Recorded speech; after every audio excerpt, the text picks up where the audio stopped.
It drives me nuts. I said yesterday on an interview that I'm so tired of the hyperbole from the media about, this is the storm of the century. This is the most massive thing we've ever seen. In fact, I think even a FEMA individual called it, it's going to be a Mike Tyson punch.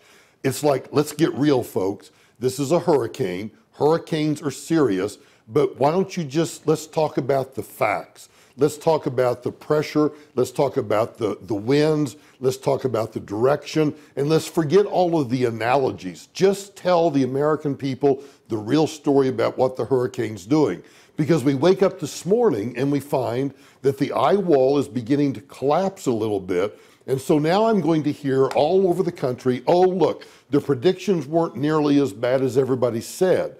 But that ignores the fact that the storm's now going to move onshore into the Carolinas as, maybe a Category 2, which is still serious.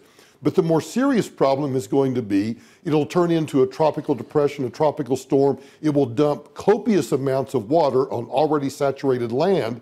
And so instead of hurricane winds to worry about, you're going to have to worry about flash flooding, which in my opinion can oftentimes be more powerful and more destructive than a hurricane.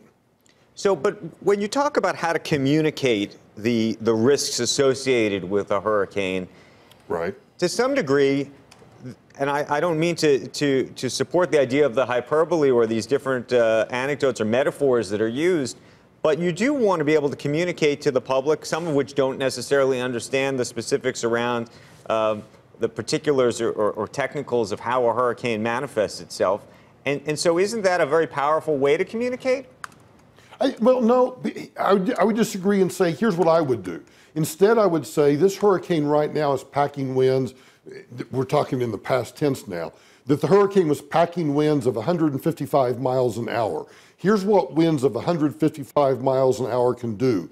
You may think that putting plywood on your windows of the storefront is going to protect your storefront or your home, but 155 mile an hour straight wind is actually going to just flatten that home or flatten that storefront. And then you talk about the power of water. I don't think people comprehend how powerful water is. And if you have a storm surge that is 9 to 13 feet high, I would describe it this way. Stand in your living room and then imagine a wall of water that's 9 or 13 feet high coming at that living room. It's going to destroy your living room. Put it in terms that people can understand. What's a Mike Tyson punch? Right. I just don't think people relate to that as they would stand in your living room and imagine 13 feet of water. In terms of your estimation, we're a business network always trying to think a little bit about the cost of these storms, not just in human terms, which of course is the most important, but also in financial terms. What kind of number can you put on something like this? Well, you can't yet, but I can tell you this. You're going to lose infrastructure. The power grid's going to go down in that area. You'll have highways, roads, bridges, all of those things out. And then you think about the numbers of businesses that will take probably weeks and sometimes months to recover. So the financial loss that we see, the economic loss that you're going to see is going to be tremendous, and it will ripple through. Now, of course, we can talk about the broken windows theory. You'll have all of that repair work that comes in, and so that will be an economic turnover. Those dollars will turn over, but those dollars could have been better spent perhaps expanding a business as opposed to rebuilding a business.